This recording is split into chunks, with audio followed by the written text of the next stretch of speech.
नमस्कार प्रेक्षक हो, सेलिब्रिटी शो मध्ये मी तेजस्विनी आपलं मनपूर्वक स्वागत करते. आजचे आपले सेलिब्रिटी आहेत चंद्रशेखर टिळक सर. सर नमस्कार, मनपूर्वक स्वागत. धन्यवाद. सरांना सेलिब्रिटी आज म्हणजे सेलिब्रिटी तर आहेतच, कारण त्यांच्या ज्ञानाचा प्रकाश आपल्या सगळ्यांवर नेहमीच त्यांच्या युट्यूब चॅनलच्या माध्यमातून पडत असतो. सर मला वाटतं सगळे श्रोते चंद्रशेखर टिळक सरांचा जो युट्यूब चॅनल आहे त्याला फॉलो करत असतील आणि सगळ्यांना सुपरिचित असे सर आहेत. तरी पण सरांची थोडक्यात ओळख मी आजच्या भागात करून देते. सर निवृत्त कार्यकारी उपाध्यक्ष NSDL समूहाचे होते आणि NSDL, सेबी, मुंबई शेअर बाजार अशा भारतीय गुंतवणूक क्षेत्रातील नामांकित संस्थांमध्ये 32 वर्षांहून अधिक कार्यकाळ उच्च पदस्थ अधिकारी होते. हर्षद मेहता, केतन पारेख सारख्या घोटाळ्यात त्यांनी तपासणी अधिकारी म्हणून काम पाहिलेलं आहे आणि देशातील अनेक नामवंत शिक्षण संस्थांत मानद व्याख्याता आणि त्यांच्या अनेक समित्यात सभासद म्हणून सर कार्यरत राहिलेले आहेत. विविध आर्थिक आणि गुंतवणूक संबंधित विषयांवर त्यांनी देश विदेशात मिळून 3800हून अधिक व्याख्यानं दिलेली आहेत आणि आजपर्यंत 33 पुस्तकं त्यांनी प्रकाशित केलेली आहेत आणि 3500हून अधिक लेख त्यांचे प्रसिद्ध झालेले आहेत. आणि याच विषयी आज साहित्यिक गप्पा आज आपण सरांबरोबर संवाद साधणार आहोत. सर, साहित्याची आवड ही अर्थातच तुम्ही जसं म्हणालात तसं अर्थकारणात म्हणजे जेव्हा जॉबला होतात, नोकरी व्यवसायात मग्न होतात, तेव्हाच तुम्ही एकीकडे लिहित होतात. तर तेव्हाच्या काही आठवणी आहेत का? म्हणजे कुठल्या वृत्तपत्रात तुम्ही हो, अगदी व्यवस्थित आठवणी आहेत. की माझ्या आयुष्यातला माझा पहिला लेख मी 12वीत असताना प्रकाशित झाला. म्हणजे त्यावेळेला कधी काळी मी इतक्या सातत्याने पुस्तकं तर सोडा लेख लिहीन असं सुद्धा वाटलं नव्हतं. त्याचं झालं होतं असं की 75-76 साली मी आपल्या राज्यातल्या काही दुष्काळी कामांचा सर्व्हे केला होता आणि त्या सर्व्हेची नंतरची निरीक्षणं होती ती त्या संस्थेला दिली होती आणि तरीही मनामध्ये काहीतरी होतं आणि म्हणून असाच आमच्या मित्रांमध्ये मी गप्पा मारत होतो आणि त्यातला काही भाग त्यावेळेला ते मुंबई तरुण भारतचे संपादक होते सुधीर जोगळेकर यांच्या कानावर गेला. त्यांची आमची घरगुती ओळख होती. त्यांच्या आई मला शाळेत शिकवायला होत्या. तर त्या म्हणली, मला विचारलं तू काय म्हणलास त्या दिवशी, म्हणून मी मोकळेपणाने सांगते. ते म्हणले त्यातला आर्थिक भाग सोड, ज्या संस्थेसाठी तू केलायस त्यांना निष्कर्ष दिलेस ते सोड, बाकीचा भाग जो तुला लिहिता येतो तो लिहि. मला असं वाटलं की ओळख आहे म्हणून त्यांनी घेतायत, पण त्यांनी तो खरंच घेतला. तो लेख प्रसिद्ध झाला. आता असे विषय त्यात मुंबई तरुण भारत सारखा पेपर, याला असणारा रिस्पॉन्स ही गणित आता लक्षात येत आहेत, त्यावेळेला ती लक्षात आली नव्हती. पहिला लेख लिहिला आणि तो प्रसिद्ध झाला याचा आनंद होता. आणि त्याच वेळेला माझ्या आर्थिक निरीक्षणांवरचा एक छोटेखानी लेख हा त्यावेळेच्या साप्ताहिक विवेक मध्ये प्रसिद्ध झाला होता. नंतरच्या काळामध्ये मी मुंबई तरुण भारतसाठी 2 वर्ष पूर्णपणाने अर्थचक्र नावाचा दर बुधवारी सदर लिहित होतो. नंतरच्या टप्प्यावरती मी महाराष्ट्र टाइम्स मध्ये पुष्कळ लिखाण केलं. नंतर जेव्हा सकाळ समूहातर्फे साप्ताहिक अर्थमंथन सुरू झालं, मराठीतलं ते पहिलं साप्ताहिक की जे फक्त आर्थिक विषयाला वाहिलेलं होतं, त्यांच्याकरता मी जवळजवळ पहिले 3-3.5 वर्ष लिहिलं. आणि महाराष्ट्र टाइम्स आणि अर्थमंथन याचं वैशिष्ट्य असं आहे की काही लेख माझ्या नावानी यायचे, काही लेख टोपण नावानी यायचे. आज इतक्या वर्षांनी मागे वळून पाहिलं तर मला मी कोणत्या टोपण नावानी लिहिलंय हे आता मलाही आठवणार नाही. आणि त्याचबरोबरीने दुसरं लिखाण असं सुरू झालं की मला लहानपणापासून वाचनाची आवड आहे. तो माझ्या आईचा गुण माझ्यात आला. आजही माझ्या घरी जवळजवळ 3-3.5 हजार पुस्तकांचं कलेक्शन आहे. त्यामुळे माझ्या गमतीने माझ्या घरी माझ्या ऑफिसमध्ये म्हटलं जायचं की शेखर टिळकच्या ऑफिसच्या किंवा प्रवासाच्या बॅगेमध्ये एखाद शर्ट कमी असेल, पण ज्यासाठी मिटिंगला गेलाय त्या मिटिंगचा एकही कागद कमी नसेल आणि किमान 2 ते 3 पुस्तकं असतील. आणि मग मला त्यावेळेला अशी सवय होती की मी वाचलं पुस्तक एखादं की मला आवडलेले किंवा ते वाचत असताना सुचलेलं लिहायचं. अशा माझ्या जवळजवळ 70-80 वह्या होत्या. मधल्या घराच्या शिफ्टिंगच्या काळात त्या गेल्या. एकदा ते डोक्यात राहिलं की राहिलं, त्यातनं ते लिखाण सुरू राहिलं आणि मग आतनंच पुढे पुस्तकं निर्माण झाले. आर्थिक विषयांवर सगळं लिहायचं म्हणजे आर्थिक अभ्यास सुद्धा हवा. तो तुमचं म्हणजे कॉलेजच्या दरम्यान होतच होता, शिवाय नोकरीत गेल्यावर ते सगळे अनुभव. पण असं लिखाणासाठी तुम्ही विशेष असा अभ्यास केला होता का? हो, लिखाणासाठी विशेष असा अभ्यास केला होता. म्हणजे काय असतं, तुम्ही पेपरमध्ये लेख लिहिता, याचा फायदाही असतो आणि तोटाही असतो. फायदा असा असतो की तुमचं नाव लोकांना माहिती झालेलं असतं, त्यामुळे एखादा प्रकाशक पुस्तक करायला तयार होतो, कारण ह्याचं नाव माहिती आहे, त्यामुळे हे पुस्तक कोणीतरी वाचक घेईल अशी त्याच्या मागे व्यावसायिक गणित असतात. त्यात त्यांचा काही दोष नाही, शेवटी त्या बिचाऱ्यांचे पैसे त्यात अडकलेले असतात. हा फायदा असतो. त्यातला तोटा असा असतो की त्या वर्तमानपत्रामध्ये तुम्हाला अत्यंत तात्कालिक विषयावर लिहायची सवय लागते. आज घटना घडली, उद्या तुम्हाला लेख हवाय, परवा तो छापायचा आहे, त्यामुळे फार तुम्ही अभ्यास करत नाही. तिसरी गोष्ट, शब्द मर्यादेत ते तुम्हाला बसवावं लागतं. त्यामुळे एखाद्या विषयाचा सखोल अभ्यास करून सविस्तर लेख लिहायला तुमची सवयच सुटते. कधीतरी तुम्ही रविवार पुरवणीमध्ये वगैरे लिहिता, त्याला थोडी बंधनं वाढतात, पण ती बंधनं असतात, हा तोटा होतो. पण तरीही यामुळे हे तंत्र बदलतं हे लक्षात ठेवून मी अभ्यास केला. आणि सुरुवातीच्या काळामध्ये मी असं पुस्तक लिहीन असं नव्हतं मला वाटलं, पण मी, आणि त्यावेळेला आजच्यासारखे कम्प्युटर्स नव्हते आणि माझ्या घरी तर खरंच नव्हता, मोबाईल्सही नव्हते, आजच्यासारखी समाज माध्यमही फेसबुक व्हॉट्सअप सारख्या उपलब्ध नव्हती. पण मी एखाद्या पेपरमध्ये लेख दिला आणि त्यावेळेला तो असा हाताने लिहूनच द्यायला लागायचा, तर तिथे तो विषय संपला असं नाही करत राहायचो मी. त्याच्यानंतर मग तो आर्थिक लेख असू दे, ललित लेख असू दे, नंतर आपण जसजसं वाचत जातो, वाढत जातो, त्याच्याकडे सतत लक्ष ठेवण्याचं की आता मला ह्याच्यात काय सुधारणा करायला आवडेल. मग एखादं चांगलं पुस्तक वाचलं आपण, तर आपल्याला असं वाटतं की मी त्यावेळेला तसं लिहिलं तर आता असं लिहिलंय. मग मी त्या लेखाच्या सगळ्या कॉपी सांभाळून ठेवायचो, विषयावर त्याच्या फाईल्स केल्या होत्या, आणि मग त्या पानांच्या मागे अरे ह्याच्यात असं वाचलं होतं, ह्याच्यात असं वाचलं होतं, ह्याच्यात असं वाचलं होतं, असं लिहित गेलो.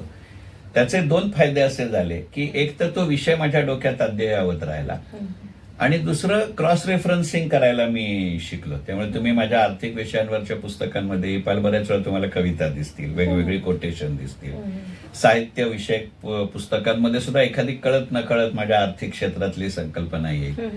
याचं मुळातलं कारण असं आहे की मी प्रचंड वाचतो हे जितकं सत्य, तितकंच एकाच वेळेला मी एकाच विषयावरची पुस्तकं वाचत. म्हणजे सलग एक विषय घेतला तर पुस्तकं वाचू शकतो, परंतु आता एखादा काश्मीर विषयी वाचत असेल, त्याच वेळेला मी एखादा इकॉनॉमिक्सचं वाचत असेल, त्याच वेळेला एखादा कविता संग्रहही वाचत असेल. ते मग ते रसायनशास्त्रात म्हणतात तसं कंपाऊंड आणि मिक्सचर होतं. काही वेळेला डोक्यात मिक्सचर होतं, लेख लिहिताना त्याचं कंपाऊंड होतं. खूप सुंदर. आपण म्हणतो आपल्या म्हणजे मध्यमवर्गीय कुटुंबांमध्ये आपले आध्यात्मिक गुरु असतात, तसे तुमचे आर्थिक क्षेत्रामध्ये, अर्थकारणामध्ये कोण गुरु होते? अगदी मोकळेपणाने सांगतो की सगळ्याच करिअरच्या बाबतीत माझे गुरु म्हणजे मी ज्या संस्थात नोकऱ्या केल्या होत्या, तर त्यांनी मला ती संधी दिली. मी अगदी तुमच्याशी बोलताना म्हटलं होतं तसं की माझ्या घरचं वातावरण, शेअर बाजार, गुंतवणूक यातलं काहीही नाही. आमच्या अख्ख्या कुटुंबात आजही व्यवसाय म्हणून, नोकरी म्हणून या क्षेत्रात काम केलेलं मी. त्यामुळे तिथं ज्याला आपण हँड्स ऑन म्हणतो असंच शिकावं लागलं. पण या विषयाकडे मोकळेपणाने बघायची दीक्षा मात्र मला मुलुंड कॉलेजमध्ये मी असतानाच मिळाली. त्यावेळेला मी कॉलेजतर्फे बऱ्याच वक्तृत्व स्पर्धा करायचो, वादविवाद स्पर्धा करायचो. माझा युनिव्हर्सिटी रेकॉर्ड त्या बाबतीतला आजही अबाधित आहे. पण त्यामुळे मग आपल्याला त्या वयात बोलता येतं. हल्लीच्या परिभाषेत तुमच्या जसं शोचं नाव आहे तसं सेलिब्रिटी होतो. त्यामुळे स्वतःविषयी प्रचंड संकल्पना डोक्यात असायच्या. त्यामुळे बेधडकभर लोक आपल्याला बोलता येतं हे सर्टिफाय होत होतं स्पर्धांमुळे. लोकांना त्याचं कौतुक हे लागणाऱ्या बोर्डामुळे कळत होतं. ते वय येडं असतं. त्यामुळे दिसला विषय कठोक असं ते तो जॉर्ज वॉशिंग्टन जसा बसलेल्या फांदीची कोराडीने तोडायचा तशातली गत होती.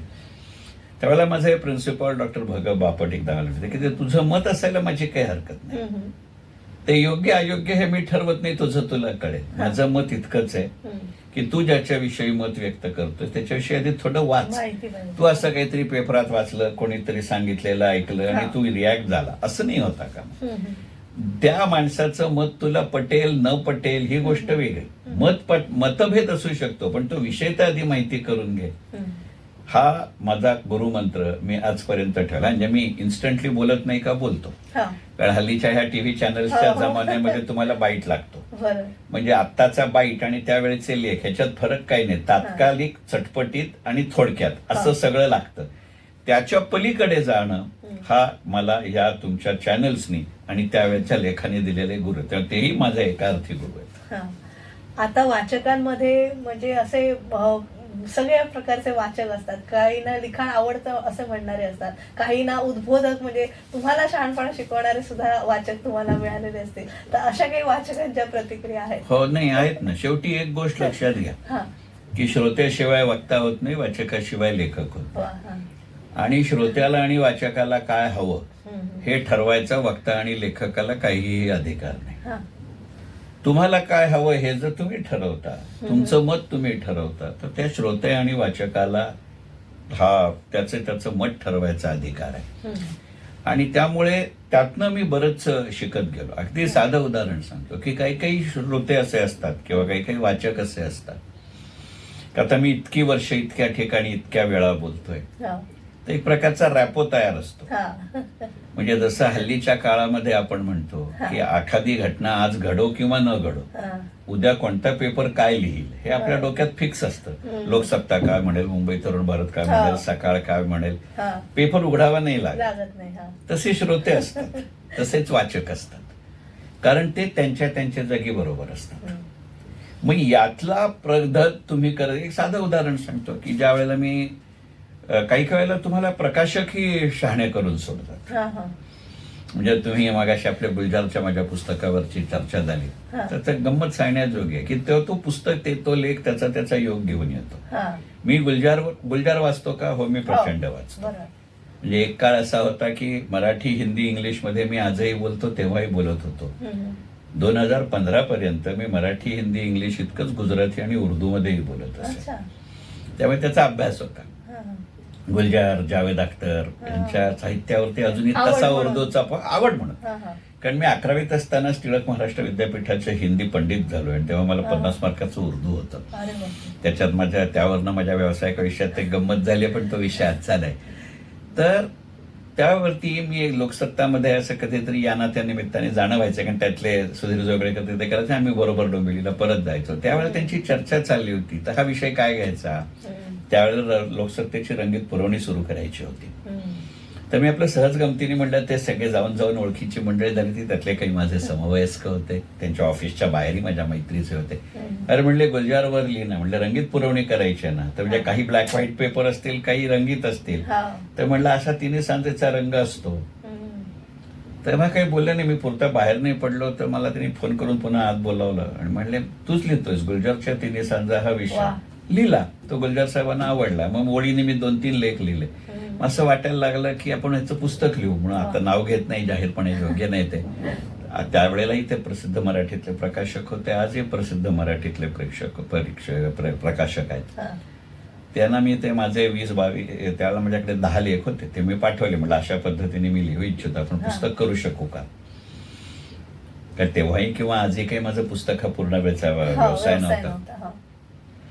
त्यांनी अक्षरशः दुसऱ्या दिवशी मला ऑफिसात बोलून सांगितलं, तोंडावर फेकलं, म्हणजे आतलं काय मी छापित नाही. अरे बापरे. तर म्हणजे लक्षात असं आलं की एक वाचक असाही असू शकतो की त्याला या विषयाचंच वावड आहे, म्हणजे मला त्याच्यापर्यंत तो विषय न्यावा लागेल. पण त्यातनं इतकी गंमत झाली की ह्या प्रतिक्रियातनं मी शिकलो. म्हणजे अगदी आता 6-7 वर्षापूर्वी बजेट ज्या दिवशी सादर होतं, त्याच्या दुसऱ्या दिवशी बाकीचे सगळे लेख खऱ्या अर्थी अर्थसंकल्पावर, आणि मी गुलजारच्या कविता आणि अर्थसंकल्प असाच विषय घेऊन लेख लिहिला होता. हे शिकतो. माझं गुंतवणूक पंचायतन म्हणून पुस्तक आहे, ते पूर्णपणाने गुंतवणूक क्षेत्राला वाहिले. सध्या त्याची 15वी आवृत्ती सुरू आहे. राजहंस प्रकाशनाने ते काढलंय. Warren Buffett, Peter Lynch, George Soros, Benjamin Graham आणि जॉन टेम्पल्टन या 5 गाजलेल्या गुंतवणूकदारांची, त्यांची गुंतवणूक पद्धती आणि आपल्या देशातला शेअर बाजाराची सांगड घालणारं पुस्तक आहे. मग आजपर्यंत त्या पुस्तकाचा योग असा आहे की ज्या वेळेला मी भाषणाच्या इथे माझ्या विक्रीसाठी पुस्तकं घेऊन जातो, आज तागायत गुंतवणूक पंचायतन या पुस्तकाचा मला एकही प्रत कधी घरी परत आणावी लागली नाही. सगळ्याच्या सगळ्या विकल्या जातात. याचं कारण असं आहे की ती सांगड घातली जाते. म्हणजे महाराष्ट्रामध्ये निदान 1000 वक्ते, श्रोते, वाचक असे आहेत की ज्यांच्याकडे माझ्या गुंतवणूक पंचायतांच्या 15च्या 15 आवृत्त्याची एक प्रत आहे आणि ते नियमितपणाने वाचतात. यातनं तुमच्यावरती लेखक म्हणून दडपण येतं. काही काही वाचक असतात ते एकदम मोकळेपणाने हल्ल्याच्या सोशल मीडियामध्ये म्हणतात शेखरचं हे पुस्तक बकवास आहे. अच्छा. काही काही जण तुम्हाला फोन करून सांगतात शेखर जरा हे चेक करून बघ. हा. शेखर तू असं म्हणलास की तुझ्या जागी तू बरोबर आहेस, हा. पण ह्याला ही दुसरी बाजू असते. हम्म. त्यामुळे पुस्तक मी माझी लिखाणाची परमेश्वर कृपेनं पुस्तक आणि त्याचं मानधन हे माझं चरितार्थाचं साधन कधीच नव्हतं. हा. त्यामुळेही कदाचित मला ते जमत असेल. हम्म. पण मला त्यातनं सवय लागली की माझ्या प्रत्येक पुस्तकाची पुढची आवृत्ती आणि हे 33च्या 33 पुस्तकांबद्दल मी पाळलंय. हम्म. अगदीच महिनाभरात दुसरी आवृत्ती आली तर, कारण असाही योग माझ्या अनेक पुस्तकांबाबत आहे, तेव्हा नाही मला करता आलं. हा. पण होता होई तो विशेषतः गुंतवणूक आणि अर्थशास्त्राशी संबंधित जी पुस्तकं असतात, कथासंग्रह कविता संग्रहात ते नाही केलं. हम्म. पण मी अद्ययावत आणतो आणि हा वाचकांनी दिलेला प्रसाद आहे. हे माझी प्रक्रिया नाही, ती त्यांनी मला शिकवलं. तुमच्या पुस्तकांची शीर्षक पाहून असं वाटतं की फार तुम्ही अध्यात्माशी जोडलेले आहेत. कारण बघा, गुंतवणूक पंचायतांचा तुम्ही उल्लेख केलात, गुंतवणूक गजानन आहे आणि अर्थानुभूती आहे. तर तुमचं अध्यात्माशी काही कसं नातं आहे? अध्यात्माशी संबंध आहे का? हो आहे. हम्म. मध्यमवर्गीय मराठी माणसाच्या प्रत्येकाच्या घरामध्ये जे काही असतं तेवढंच देवदेवतांनी. आमच्याकडे काही फार मोठं कर्मकांड आहे अशातला भाग नाही. हा. पण माझं लहानपण वाडा संस्कृतीत गेलं. मी डोंबिवलीत लहानाचा मोठा झालो. अस्सल कट्टर जाज्वल्य डोंबिवलीकर आहे. आणि आमच्या मालकीणबाई ज्या होत्या त्यांच्याकडे अक्षरशः दर आठवड्याला 2 कीर्तनं व्हायची. वा. त्यावेळेला आजच्यासारखे टीव्ही बीव्ही नव्हते, त्यामुळे आमच्या डोंबिवलीच्या गणपतीच्या देवळात जे निराळी व्याख्यानं व्हायची, कीर्तनं व्हायची, प्रवचनं व्हायची. आणि मी अत्यंत वांड आणि उन्हाळ मुलगा तेव्हाही होतो, आजही होतो. त्यामुळे ते ऐकायला एका जागी बसेल असं म्हणून मला नेलं गेलं. ते मनामध्ये कुठेतरी रुळतं. आणि मग मगाशी मी म्हटलं तसं की केवळ अर्थकारणमुळे तुमची प्रगती होत नसते. त्या गोष्टीचं त्याचं महात्म्य असतं. आणि शेवटी ना त्या पुस्तकाचा योग असतो. म्हणजे तुम्ही मगाशी गुंतवणूक गजानन, ललित गजाननचा उल्लेख केला. हो, ही माझी 2 पुस्तकं आहेत. गजानन महाराजांची पोथी, दासगणू महाराजांनी लिहिलेली. गजानन विजय हे त्या पोथीचं खरं नाव आहे, असं कोणीही आपण म्हणत नाही. गजानन महाराजांची पोथी म्हणूनच ओळखतो. पूर्वी कधी वाचली नव्हती का? वाचली होती. पण मे 2020ला मी रिटायर झालो. त्यामुळे त्याच आसपास माझे सगळे बॅचमेट रिटायर झाले. त्यावेळेला काम करायला काही उद्योग नव्हता, नोकरी तर सुटली होती आणि तसंही कोरोनामुळे कुठं जाता येत नव्हतं. मग अनेकांनी अनेक मार्ग शोधले. आणि मग ते व्हॉट्सअप ग्रुप तयार झाले. मग ते आमच्या शाळेच्या कॉलेजच्या ग्रुपवर एक टूम निघाली की आपण दिवसाच्या एका विशिष्ट वेळेला सगळे कनेक्ट होऊ, ग्रुप कॉल सारखं. हळूहळू झूम मीटिंग सेट करायला आम्ही शिकलो. आणि दररोज एक जण अध्याय वाचेल, बाकीचे ऐकतील. बरं, मग काय असतं ते मुल्लाची दौड मस्जिद पर्यंत म्हणतात तसं आहे. ते वर्षानुवर्ष 40 वर्ष इकॉनॉमिक्स मध्ये नोकरी केलेली. तर आणि माझं डोकं तिरकत चालतं. तर एकदा सहज काय असतं तर मित्र जमतायत, उद्योग ना धंदा, रिटायर झाले तसंही बाहेर जायचं नाही. तर अध्याय वाचून झाला की इतर गप्पा व्हायच्या. आणि बरं मी बडबड करतो हे त्यांना शाळेच्या दिवसांपासून माहिती. तर एकदा सहज बोलता बोलता मी म्हणलं हे वाचायला लागलं ना तुम्ही की मी ऐकतो बरं का, माझ्या समोर पोथी असते, मी अगदी शब्दावर बोट ठेवून जातो. आणि 2-4दा एखादी गोष्ट वाचली ना की माझी बहुतांश पाठ होते. बरं, हे वर्षानुवर्ष चाललं होतं, 1-1.5 वर्ष चाललं. म्हणलं मला असं अर्थ वाटतं की हे पुस्तक केवळ पोथी म्हणून का वाचायचं?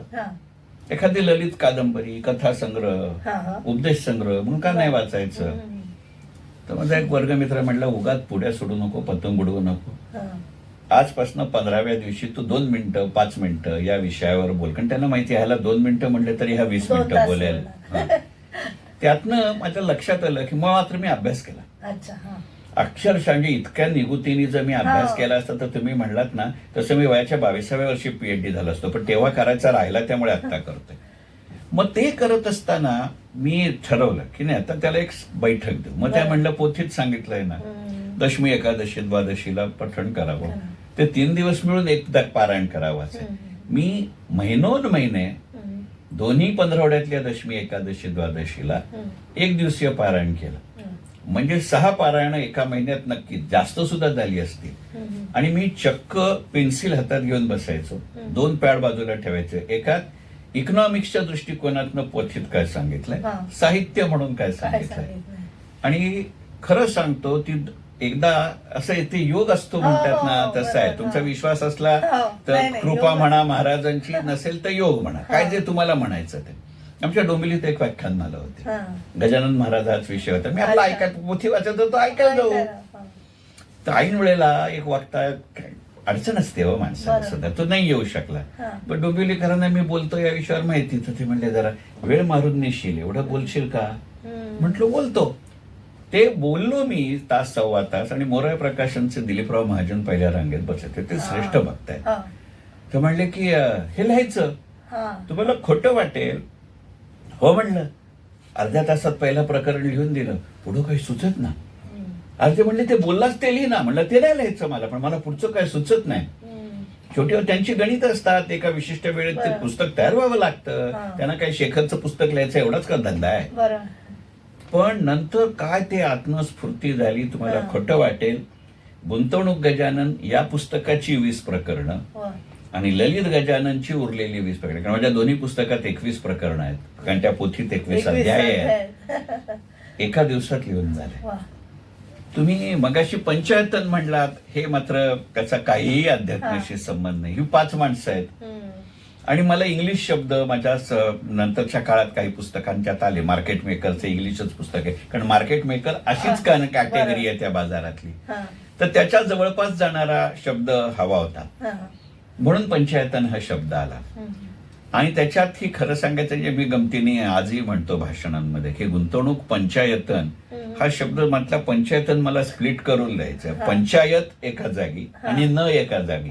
मराठीत पंचायतला आपण गाव पंचायत भरली म्हणून म्हणतो, ह्याला नसत्या पंचायती आहेत असंही आहे. तर मग नसत्या पंचायती करणारा जॉर्ज सोरोसी आहे, आणि सगळ्यांना बरोबर घेऊन जाणारा जॉन टेम्पल्टन आहे. ते पंचायतना धार्मिक शब्द आहे का? हो, पण तो सामाजिक शब्द अशाही अर्थ आहे. नक्कीच. अशाच आपल्या गप्पा सुरू राहणार आहेत. चंद्रशेखर टिळक सरांचा साहित्यिक प्रवास आज आपण जाणून घेतोय आपल्या सेलिब्रिटी शो मध्ये. एक छोटीशी विश्रांती घेऊया आणि पुन्हा भेटूया. तुम्ही ऐकत राहा आचार्य 90 FM युअर ओन रेडिओ.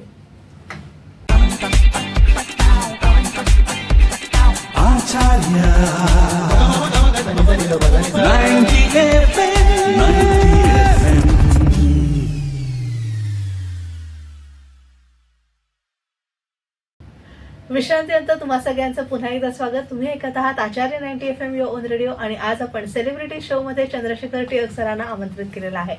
सरांनी मला आल्याच हे पुस्तक दिलेलं आहे. मी म्हणजे पहिल्यांदाच त्यांना सांगितलं होतं मला हे पुस्तक हवं आहे. मला भावलेले गुलजार. तर गुलजार सरांचा प्रभाव आणि हे लिहिलेलं पुस्तक याची कहाणी तुमच्याकडून ऐकून घ्यायची आहे. गुलजार साहेबांना पहिल्यांदा भेटलात तेव्हा कशी अनुभूती होती? आणि अगदी मोकळेपणाने सांगतो, इतका बडबड करणारं मी आहे, आणि ते पण काय करावं मला कळे ना. म्हणजे ते शांतपेक्षा सुद्धा ना असं दबदबा होता. आणि तसं कसं झालं, मगाशी मी म्हटलं तसं की त्या गुलजारवरचे मी 3 लेख लिहिले. ते त्यांना अरुण शेवत्याने वाचून दाखवले असावेत. आणि अरुण शेवत्यांचा मला फोन आला की साहेब तुझ्याशी बोलतायत. मला बरं वाटलं. आणि मग त्या अरुण शेवते त्यांच्या नंतर मला म्हणले की गुलजार सरांनी सही करून तुला पुस्तक पाठवलंय, तुझा पत्ता माहिती नसल्यामुळे ते लोकसत्तेत पाठवले. त्रिवेणी संग्रह होता. वरती फक्त नाव लिहिलं तर खालती काही नाही, मला माहिती नाही. आता ते असं गुलजार साहेबांची कधी नव्हे ते सही आलेलं पुस्तक माझ्यापर्यंत पोचलंच नव्हतं. मग ते मी विकत घेतलं. मग ते म्हणले की मला कळे ना की असं कसं सांगू. मग ते अरुण शेवते सर आणि बाकीचे माझे सहकारी म्हणले की अरे तू तुझ्या पद्धतीनं लिही ना. अशा पद्धतीने मी लिहित गेलो. त्यांना ते आवडत गेलं. म्हणजे तो इतका मोकळा माणूस आहे की एकदा विमानामध्ये ते माझ्या बाजूला बसले. आमची तोपर्यंत प्रत्यक्ष भेट नव्हती झाली, फोनवरती बोलणं झालं. तर मी सहज फक्त त्या एअरोस्टेसला असं सांगितलं की म्हटलं जस्ट मला त्यांच्याशी बोलायचं आहे 1 सेकंदला. कारण गुलजार साहेब नॉनस्टॉप प्रवासात सुद्धा वाचत असतात. तर मी त्याच्या खुर्चीशी किंवा सीटशी जाऊन म्हणलं. त्यामुळे हो माहिती आहे मला, चंद्रशेखर टिळक नाव लक्षात आहे, अरुण शेवतेने वाचून दाखवलं. हा एक भाग. आणि तो माणूस इतका साधा आहे. मी मगाशी उल्लेख केला तसा अर्थसंकल्प आणि गुलजारवरती मी लेख लिहिला होता, खूप मोठा होता. जवळजवळ त्याच्यात 21 कविता मी गुलजार साहेबांच्या घेतल्या होत्या. तो वाचला. आणि त्या दिवशी अर्थसंकल्पाच्या दिवशी मी खूप गडबडीत असतो, या चॅनलवरनं त्या चॅनलवर अशी भानगड असते. तर प्रवासात अरुण शेवते यांचा फोन आला की साहेब बोलणार आहेत तुमच्याशी. मला म्हणले 21 कविता लिहिलीस, थँक्यू व्हेरी मच. माझ्या कवितांचा असा अर्थ लागेल याची मला कल्पना नव्हती. कुठनं घेतल्या कविता? म्हटलं मोकळेपणानं सांगतो की मी त्यांना म्हटलं मोकळेपणानं सांगतो, काही पुस्तकं तुमच्या कविता संग्रहातल्या घेतलीत, मी वाचली आहेत. काही अलीकडच्या काळात व्हॉट्सअपवर वाचण्यात आल्या होत्या, त्या घेतल्या. तर ते हसून म्हणले की तू ज्या पुस्तकातनं घेतलीस आणि तुला खात्री आहे त्या खरंच माझ्या कविता आहेत. व्हॉट्सअप मधल्या कविता माझ्या नावावरच्या आहेत, माझ्या नाही आहेत. मग म्हणले तुम्ही का काही नाही करत? म्हणले आता त्याचं नाव काय म्हणले? Social media.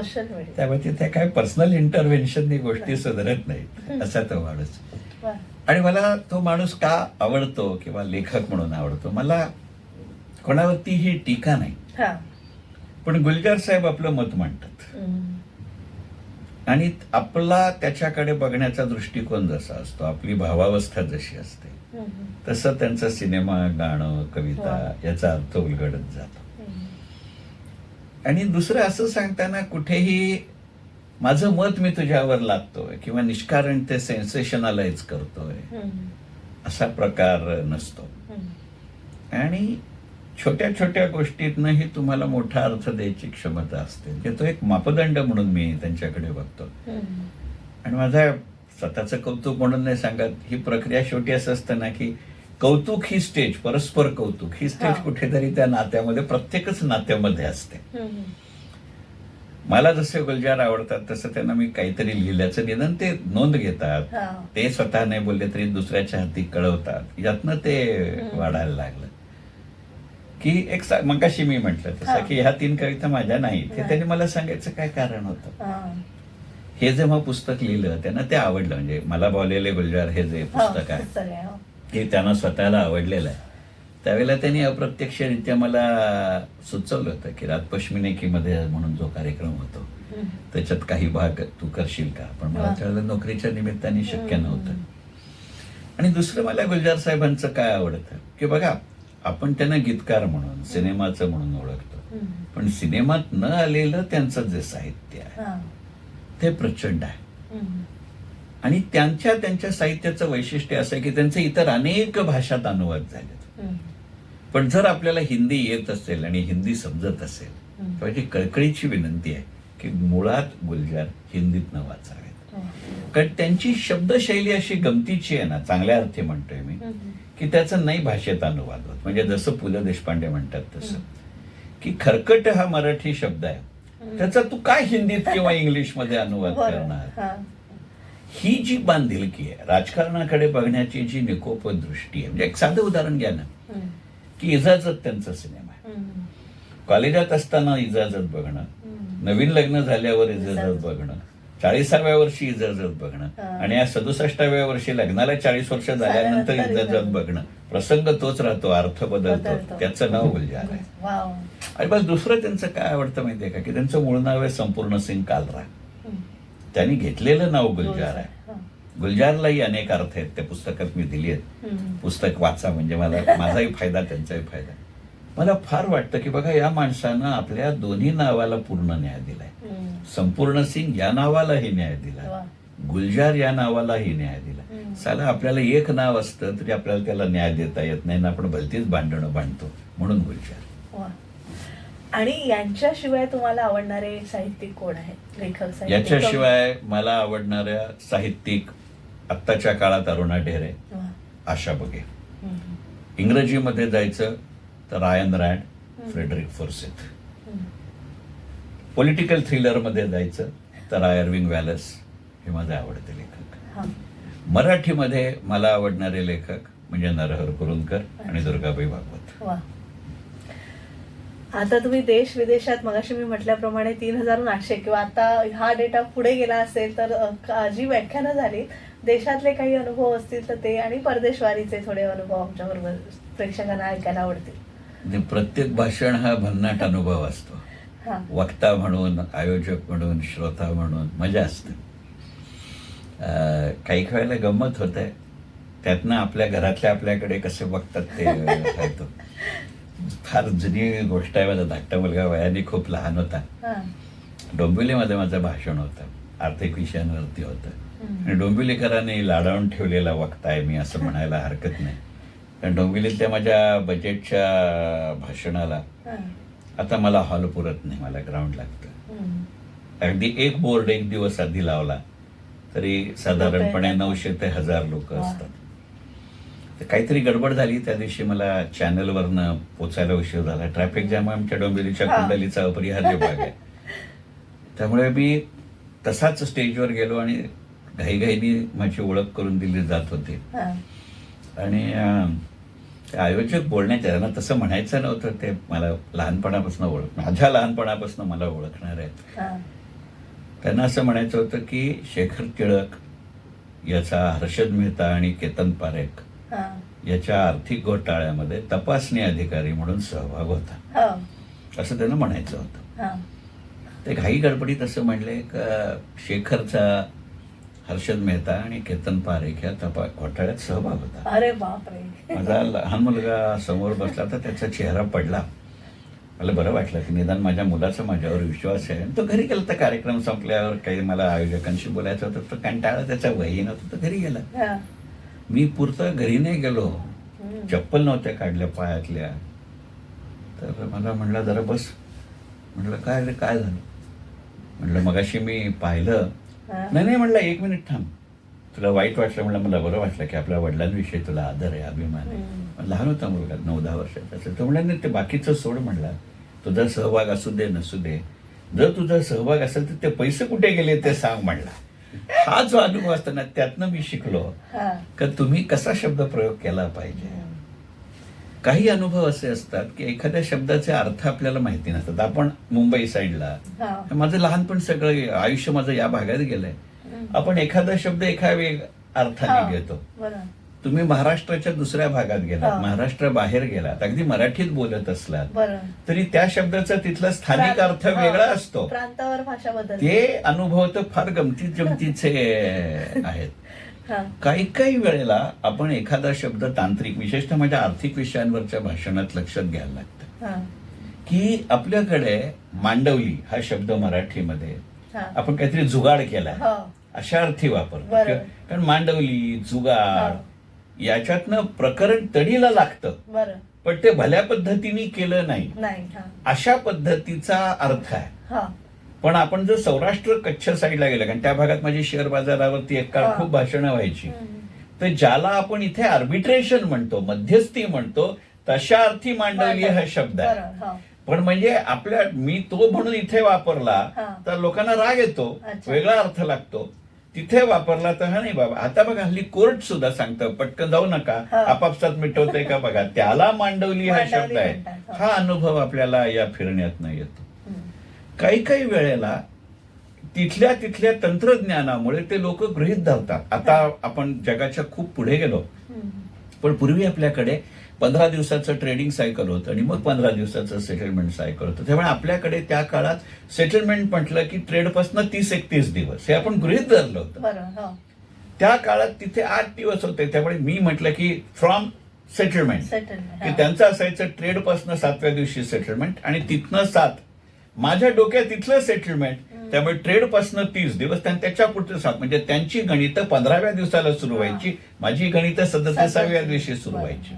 हे लक्षात ठेवायला लागतं. तिसरी गोष्ट, आपल्याही देशात फिरताना आपण मुंबईत सगळ्याच भाषा संमिश्र बोलतो आणि एका विशिष्ट स्पीडनी बोलतो. तसं नाही सगळीकडे चालत.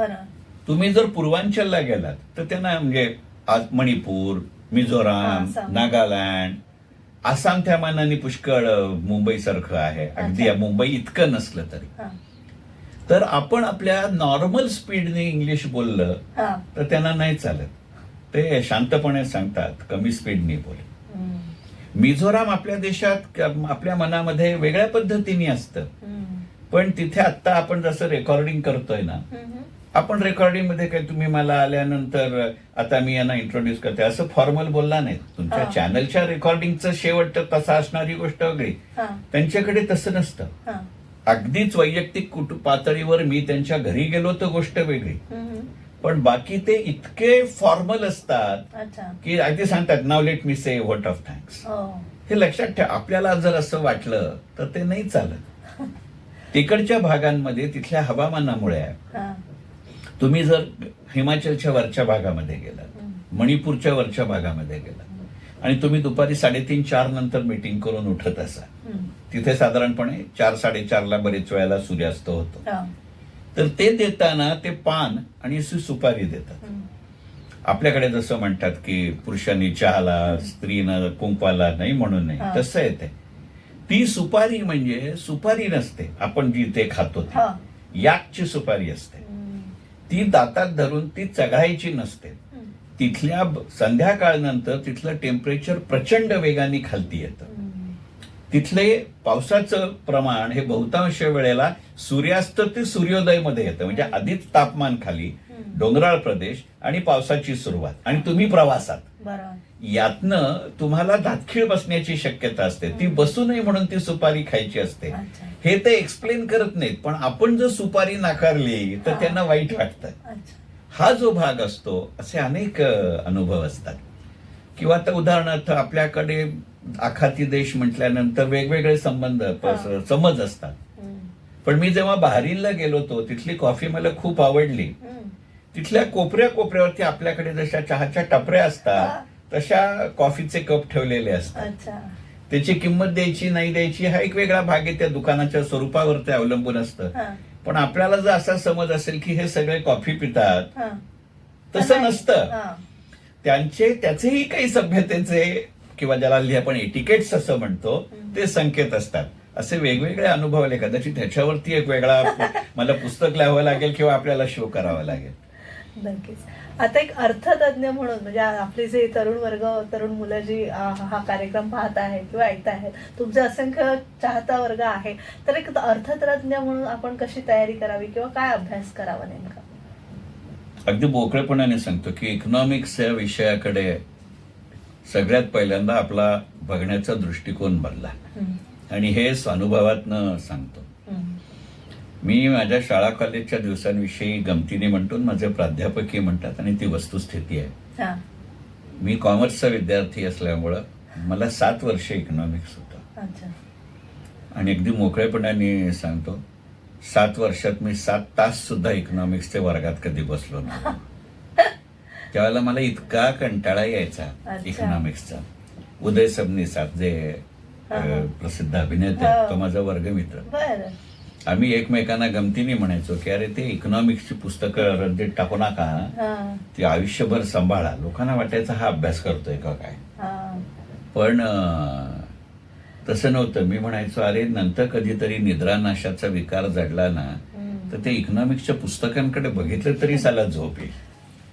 पण हा दृष्टिकोन मला त्यावेळेला गमतीने म्हणायचो. मी काय फार मोठ्या गांभीर्याने म्हणत नव्हतं, कारण इकॉनॉमिक्सचं कळलंच नव्हतं. पण माझ्या करिअरच्या सुरुवातीला मी मगाशी बापट सरांचं म्हणलं तर सर ते वाच तर मग ठरव. त्यामुळे इकॉनॉमिक्स बरं आज ज्या वेगानं अर्थकारण बदलतंय, ज्या वेगानं समाजकारण बदलतंय, ज्या वेगानं तंत्रज्ञान बदलतंय, धोरण बदलावं लागतं. म्हणजे मी नेहमी गमतीने म्हणतो की इकॉनॉमिक अनालिसिस आणि इकॉनॉमिक पॉलिसी याला आत्ताच्या काळात जेवढा मोठा स्कोप आहे तेवढा IT आणि आर्टिफिशियल इंटेलिजन्स मध्येही नाहीये. कारण अर्थशास्त्र हे सगळ्याचं परिणामही असतं आणि कारणही असतं. तिथे राजकारण येतं, तिथे समाजकारण येतं, तिथे अर्थकारण येतं, तिथे तंत्रज्ञान येतं. पण हे जर तुम्हाला अर्थकारणातनं कळत नसेल, मला तो फायदा झाला. दुष्काळी कामांच्या सर्व्हेमुळे त्यावेळेला दुष्काळी काही माहिती नव्हता, निम्न मध्यमवर्गीय का होईना, पण एका स्थिर कुटुंबातनं मी येत होतो की अरे मी दिवसा बदललो, मिळवलं काही तर रात्री मला खाता येईल. त्याच्यामध्ये जर तुम्ही किती चांगुलपणाने बघू शकलात तर किती आमूलाग्र बदल करता येतो याचं एक उदाहरण सांगतो, म्हणजे तुमच्या प्रश्नाचं उत्तर मिळेल. मी तो दुष्काळी कामांचा सर्व्हे केला. त्या रोजगार हमी योजनेचे आपल्या महाराष्ट्रातले जनक हे वि.स. पागे आणि बाळासाहेब बारदे आहेत. आणि आपल्या महाराष्ट्रातली रोजगार हमी योजना ही आजच्या मनरेगाची जनक आहे. माझा हा अहवाल पाहणी म्हणून त्यांनी त्यावेळेला ते काँग्रेसचे सगळे मंत्री राज्यकारणी, पण त्यांनी अशी काहीतरी 10-15 मुलं एकत्र फिरून गेली होती हे त्यांना कळलं. त्याने आम्हाला सगळ्यांना भेटायला बोलावलं होतं. ते आमच्याशी बोलत होते. तर त्यावेळेला त्यांनी केलेलं एक उदाहरण माझ्या डोक्यात होतं, पण त्याचा हा अर्थ असेल हे माहिती नव्हतं. विस पागे आणि बाळासाहेब भारदे हे राजकारणी हे बरोबर, पण तुम्ही मगाशी म्हणलात तसं आध्यात्मिक वृत्तीचे हा. कीर्तनकारी घराण्यात नाही येणारे. आणि त्यावेळेला रोजगार हमी योजनेवर एकाच घरातली नवरा बायको दोघंही काम करायचे. त्यांनी आठवड्याचा पगार ही संकल्पना सुरू केली. अच्छा, बरं. तर असं त्यांनी नियम म्हणून नाही केला, कारण दरवेळेला तो अंमलात आणता येणं शक्य नसतं. म्हणजे हे पहिल्यांदा मी तिथं शिकलो की माझा उद्देश चांगला असेल, पण मी केबिन मध्ये बसून निर्णय घेणं उपयोगाचं नाही. तिथं वस्तुस्थिती काय आहे, मला धान्य न्यायचंय, अरे पण रस्ताच नसेल तर मरायला नेऊ कुठून, न्यायला धान्य तर हवं की नाही. पण म्हणून मग त्यांनी नियम केला की जर नवरा बायको दोघंही असतील तर ज्या आठवड्याला तुम्ही धान्याच्या रूपात पगार देणार आहात, सॅलरी इन काइंड, तिची सुरुवात तिथे आहे, तर ते धान्य नवरा बायको दोघांच्या वाटचं नवऱ्याला द्या. तर नवरा काय धान्य खाऊ शकत नाही, दारूच्या गुत्त्यात देऊ शकत नाही, म्हणजे ते आपोआप घरी जाईल, म्हणजे मुलांच्या तोंडी पडेल. पण जर पैशाच्या रूपात पगार देणार असाल तर नवरा आणि बायकोच्या दोघांचे पैसे बायकोच्या हातात द्या, म्हणजे ती ते घरी नेईल आणि कितीही वाईट परिस्थिती असली तरी ती 2 पैसे बाजूला ठेवी, ज्यातनं पुढच्या पिढीचं आरोग्य आणि शिक्षण होईल. हे जे सामाजिक परिणाम मला अर्थकारणात हवा असतो, त्यासाठी आधी मैदानात उतरा. आताच्या काळातलं इकॉनॉमिक्स हे केबिन मध्ये पुस्तकातलं नाही, मैदानातलं पुस्तकात आणण्याचं आत्ताचं अर्थशास्त्र आहे. आणि 40 वर्ष मी हे केलं. मी मोकळेपणाने सांगतो, शेखर टिळक उत्कृष्ट अर्थतज्ञ आहे का? जरा सुद्धा नाही. शेखर टिळक उत्कृष्ट लेखक आहे का? मीच सांगेन नाही. शेखर टिळक वक्ता आहे का? कदाचित आहे. पण ह्या तिन्हीतलं समान सूत्र हे आहे की या क्षेत्रात येताना मला नोकरी हवी होती, पगार हवा होता, मला कुटुंब आहे, मुलं आहेत, बाळ आहेत, मलाही मजेत राहायला आवडतं, बिलकुल नाकारणार नाही.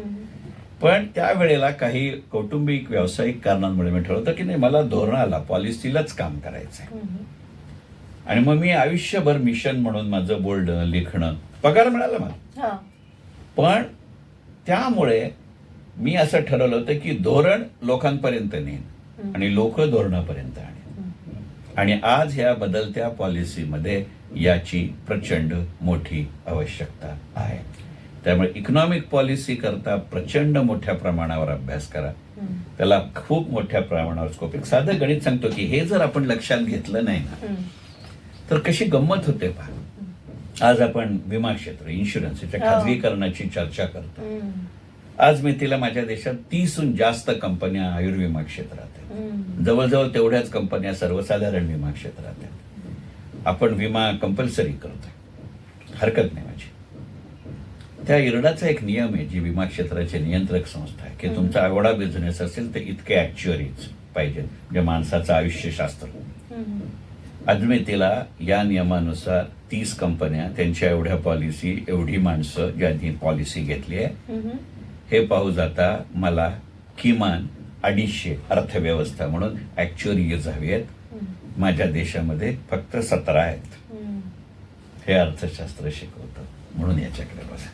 नक्कीच एक छोटीशी विश्रांती घेऊया आणि पुन्हा भेटूया. आज आपण सेलिब्रिटी शो मध्ये चंद्रशेखर टिळक सरांशी संवाद साधतोय.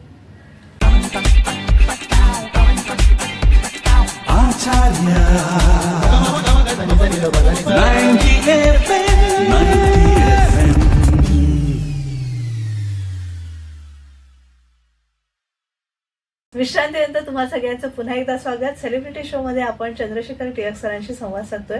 सर, अगदी शेवटचे 2 प्रश्न मी तुम्हाला विचारणार आहे.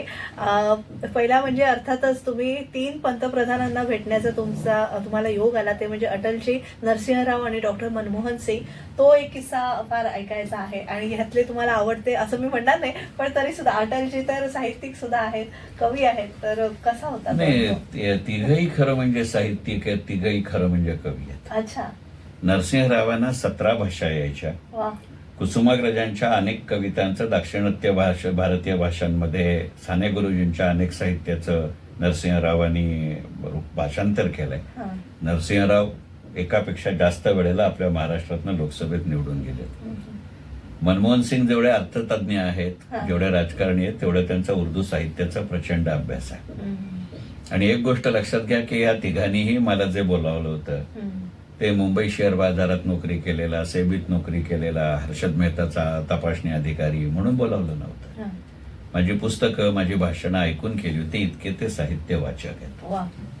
एका वाक्यात सांगतो की ह्या तिघांना पाहिल्यानंतर आज आता त्यांना भेटूनही अनेक वर्ष होऊन गेली, त्या तिघही आज हयात नाहीत, पण तरीही जेव्हा मी त्या 3-4 दिवसांकडे मागे वळून पाहतो त्याला सगळ्यात पहिल्यांदा जाणवतं की नॉट फॉर नथिंग माणसं त्या पातळीवर पोचत नाहीत. राजकीय आयुष्यामध्ये महत्वाकांक्षा, उद्देश, काय जे शब्द वापरायचा, तो जे मिळवायचं होतं ते त्यांचं मिळवून झालं होतं. तरी सुद्धा आपल्या राजकीय काळाकडे पुढची पिढी कसं बघते, ती का बघते, हे जाणून घ्यायची त्यांना उत्सुकता आहे. ते जाणून घेऊन तुला तर शिकवतो गाढवा, हा अर्थ आहे, अशी वृत्ती नव्हती. की एक तटस्थ माणूस त्याचा बेनिफिशियरी आहे, पण तो कसं बघतो, हा गुण किती घेण्याजोगा आहे. आपण आपल्या घरातल्यांशी असे वागत नाही, त्यांचं आणि माझं काही नातं नाही. पण नरसिंहराव आणि मनमोहन सिंग यांना काही माहिती नसेल का, कारण माझी पंतप्रधान जरी असला, तो जेव्हा तुम्हाला अपॉइंटमेंट देतो तेव्हा खालपासून वरपर्यंत तुमची सगळी चौकशी केली जाते. अगदी तुमच्या लोकल पोलीस व्हेरिफिकेशन होतात. म्हणजे माझ्या घरचे सामाजिक वातावरण, राजकीय वातावरण काही त्यांना माहित नसेल का. तरीही इतक्या मोकळेपणाने बोलणं म्हणजे त्यांची त्यांच्या विषयाशी किती कमिटमेंट आहे, किती अद्ययावतता आहे. एक तुम्ही मगाशी म्हणलात ना, त्याचा किस्सा सांगतो. अटलजी लाडके आहेत का? हो आहेत. कोणाचे नाहीयेत. अजात शत्रू माणूस आहे. मी जेव्हा NPSचा चार्ज घेतला त्यावेळेला ही नोट माझ्या वाचनात आली. NPSचं आपल्या देशातलं सगळ्यात पहिलं प्रेझेंटेशन राज्य सरकारी पातळीवरती विदेशी संस्थांनी केलं. तेव्हा अटलजी पंतप्रधान होते 13 दिवसांसाठी. त्यांनी शपथ घेतल्यापासून 4थ्या दिवशी 13 दिवसाचं जे सरकार होतं हे प्रेझेंटेशन झालं होतं. अटलजींनी सगळं ऐकून घेतलं आणि ते म्हणले मी आत्ता नाही निर्णय देणार. तो म्हणला का? ते म्हणले मला नाही माहिती ना माझं सरकार टिकेल की नाही, मला विश्वासदर्शक ठराव मान्य करायचा आहे. मी आत्ता पंतप्रधान म्हणून निर्णय घेतला आणि उद्या माझं सरकार पडलं तर मी आत्ता घेईन तो निर्णय सरकारी निर्णय आहे. म्हणजे पुढच्या पंतप्रधानाला जर तो बदलायचा असेल तर संपूर्ण राजकीय प्रक्रिया केली पाहिजे. मला हा नैतिक अधिकार नाही. काय व्यक्तिमत्व आहे. बरं, आपण अटलजी म्हणलं की तुम्ही म्हणता तसं साहित्यिक, राजकारणी, परराष्ट्र धोरण म्हणतो. अटलजी टेरिफिक सुंदर इकॉनॉमिस्ट होते. माझा नोकरीतल्या 25 वर्षापैकी भांडवल बाजारातल्या निदान 20 वर्ष अशी आहेत की माझा IAS IPS शी दररोजचा संबंध यायचा. त्या सगळ्यांचं म्हणणं असं आहे की आपल्या देशातला मोस्ट अंडररेटेड पंतप्रधान म्हणजे अटलजी आहेत. अटलजींनी सांगितलं होतं की हे NPS करणार कोण, तर ते म्हणले EPFO करेल. अहो म्हणले EPFOचं हे कामच नाही, त्यांना जर करता येत असतं तर माझ्यावरती सरकार म्हणून वेळ आली नसती. म्हणजे आज जे आपण NPS मध्ये पाहतो की CRA वेगळा, फंड मॅनेजर वेगळा, ट्रस्टी बँक वेगळा, इन्व्हेस्टमेंट मॅनेजर वेगळा, ही अटलजींची कल्पना आहे. 200 किलोमीटर रस्ता करायचा असेल तर तो 100 वेगवेगळ्या ठिकाणी एका वेळेला सुरू करा, म्हणजे रस्ता वेळच्या वेळी पूर्ण होतो आणि लोकांना कळतं तुम्ही काम करताय, म्हणजे आपोआप स्थानिक संस्था काम करतात. पहा, आज नितीन गडकरी जे म्हणतात की हे 2 रस्ते माझ्यावरती नका करू, मला स्थानिक संस्था मदत नाही करत, आज हे गडकरी म्हणतायत अटलजींनी तेव्हा सांगितलं. आणि त्यांचे आपापसातले असलेले जे संबंध आहेत ना, राजकीय वेगवेगळ्या पक्षात होते का होते, पण एकमेकांविषयी व्यक्ती म्हणून, राजकारणी म्हणून, आंतरराष्ट्रीय घटनांचा अभ्यासक म्हणून असलेला जो आदर आहे, खरं सांगू का की एखाद्या पॉलिटिकल असोसिएशनच्या म्हणजे पॉलिटिक्सच्या विद्यार्थ्यांसाठी या विषयावर एक वेगळं व्याख्यान करायला आवडेल. म्हणजे मी गळ्यात पडतोय असं समजू नका. नाही, असं नाही. कारण हे पॉलिटिकल पॉलिसी ठरताना, इकॉनॉमिक पॉलिसी ठरताना ही जी समजूत आहे, म्हणजे जे अगदी एक साधं उदाहरण सांगतो आणि थांबतो, काही ह्या विषयावर मी एकदा बोलायला गेलो तर रात्रभर बोलेल, की आपण जे म्हणतो की नरसिंहरावांच्या कारकिर्दीमध्ये मनमोहन सिंग अर्थमंत्री असताना डिव्हॅल्युएशन, रुपयाचा अवमूल्यनचा आपण निर्णय घेतला आणि ते 2 टप्प्यात केलं. नंतरच्या अनेक पुस्तकांमध्ये ते आलंय, पण मनमोहन सिंगांनी आणि नरसिंहरावांनी दोघांनीही मला सांगितलं होतं. ते म्हणले हो, आम्ही हा निर्णय राबवला का? राबवला. पण हा निर्णय कोणाला विचारून नरसिंहरावांनी घेतला, तर तो अटलजींना विचारून घेतला होता. अटलजी तेव्हा राजकीय विरोध पक्ष नेते होते. कारण त्यांना नरसिंहरावांनी सांगितलं हे असं असं मला प्रेझेंटेशन झालंय, काय करू. अटलजी म्हणजे राजकारण सोडून दे, अवमूल्यन 2 टप्प्यात 14 आणि 7 ताबडतोब करून टाक. कल्पना करा हा. की पॉलिसी करताना तुम्ही किती आंतरराष्ट्रीय घटकांचा विचार करत असाल. म्हणजे तेव्हा तर आजच्या ग्लोबल इकॉनॉमीशी आजच्या इतके आपण जोडलेलो नव्हतो अर्थव्यवस्था म्हणून. आज त्याचं महत्व ठरेल. म्हणजे आधीचा प्रश्न या दोन्ही प्रश्नाचं उत्तर येत आहे. नक्कीच. तुम्हाला कधी शेवटचा प्रश्न राजकारणात सक्रिय सहभाग घ्यावा जरा सुद्धा नाही वाटलं. आणि का वाटलं? नाही त्याचं कारण सांगतो की हो, माझ्या घरचं वातावरण पूर्ण राजकीय होतं. हा. मला 1983 साली विधानसभेचं तिकीट ऑफर झालं होतं. हा. त्यावेळेला त्या पक्षाचे शहराध्यक्ष माझे वडीलच होते. आमच्या डोंबिवलीमध्ये कोणाचं प्राबल्य आहे तुम्हाला माहिती आहे, आजही आहे, त्याही वेळेला होतं. त्यामुळे मी तेव्हा तिकीट मिळालं असतं तर निवडून असतो. पण माझ्या वडिलांनी असं सांगितलं होतं की नाही, हे तुझं वय नाही आणि तुझं तेवढं काम नाही, विधानसभा ही सोपी गोष्ट नाही, त्यामुळे रागाच्या भरच्यात ह्या क्षेत्रात येणार नाही. आणि मग त्यातनं बाजूला झालो. म्हणजे मी गमतीने नेहमी म्हणतो की तेव्हा जर मी मंत्री झालो असतो तर कदाचित आजच्यासारखं लिहिलं बिलं नसतं, आपला आमदार झालो असतो तर मंत्री झालो असतो, पण या विषयांचा अभ्यास नसता केला. आणि आता ज्या पद्धतीचं राजकारण समाजकारण चालू आहे ते चंद्रशेखर टिळक सारख्या मध्यमवर्गीय माणसाला काही स्कोप आहे असं वाटत नाही. आता वय, संपत्ती आणि क्षमता तिन्ही दृष्टीत मी मागे पडेल. त्यामुळे माझी वडिलांनी नाही म्हटल्यानंतर ज्या त्या क्षेत्राकडे पाठ वळवली ती पाठ वळवली. भविष्यात काय आता काय करायचं? 2-3 गोष्टी आहेत ना, रचना आहेत. 2-3 गोष्टी आहेत. एक, माझ्या ह्या 33 पैकी 3 पुस्तकांच्या तिसरी आवृत्ती, गुंतवणूक गजानन, ललित गजानन आणि काश्मीर, या तिन्ही पुस्तकांच्या तिसरी आवृत्ती जुलै महिन्यामध्ये येते. पुढच्या 2 पुस्तकांचा माझा सध्या अभ्यास सुरू आहे. एक संकल्पना अशी आहे की तौलनिक लोकमान्य म्हणून मी पुस्तक लिहित आहे. लोकमान्य टिळक आणि वेगवेगळ्या काळातले 11 वेगवेगळे नेते, पुढारी म्हणणार नाही, सामाजिक धुरीण असं म्हणेन, याच्यावरती पुस्तक लिहितोय. अभ्यास चालू आहे. आणि ते दुसरं पुस्तकाचा अभ्यास चालू आहे. फार तपशील देणार नाही, पण 3 घराणी, 3 विचार आणि 3 पिढ्या अशी एकूण 9 माणसं आणि साधारणपणे 16व्या शतकापासून आजच्या 21व्या शतकापर्यंतचा त्याच्यात विचार केलाय. पण ते अगदी प्राथमिक अवस्थेत आहे. तौलनिक लोकमान्य साधारणपणे प्रकाशक मिळाला तर ऑगस्ट पर्यंत हातात येईल. ऑगस्ट एंड किंवा सप्टेंबर फर्स्ट वीकला हातात येईल. आणि हे 3 पिढ्या म्हणलं हे आत्ताचं माझ्या डोक्यातलं टेंटेटिव्ह शेड्यूल जानेवारी 2026 आहे. नक्कीच सर. सगळ्या तुमच्या भावी योजनांसाठी खूप शुभेच्छा आणि सिद्धिविनायकाच्या मी प्रार्थना करेन तुम्हाला उत्तम आयुष्य आरोग्य लाभू दे. आशीर्वाद हवेतच. आणि आमच्या श्रोत्यांना फार तुमचं म्हणजे एक खूप सुंदर वक्ते आहात, त्यामुळे ऐकायलाही फार आवडतंय तुम्हाला. तर आज तुम्ही आमच्या सेलिब्रिटी शो मध्ये देखील सहभागी झालात त्याबद्दल मनपूर्वक आभार. मनपूर्वक धन्यवाद. Thank you very much.